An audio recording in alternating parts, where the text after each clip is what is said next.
Sa mga single, di ba? After ng mga ginagawa mo, every single day, babalik at babalik ka sa sarili mo. Gagawin mo yung gusto mo, base sa kung kailan mo gustong No tapusin. pressure. Kailan ka ba mag-aasawa? Yung iba, may pamilya na, may anak na. Ikaw, kailan? Bakit ba kayo nagmamadali? Lagi may comparison, no? Siguro di nila naiisip na may Hindi pa epekto time. yun sa tao na pinagsasabihan nila.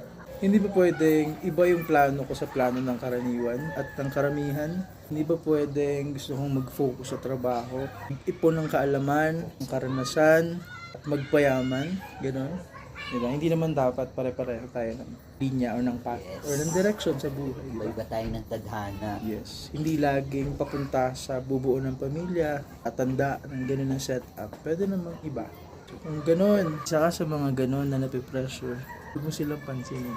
Hindi silang dapat magpatakbo ng buhay mo. Ikaw pa rin yan.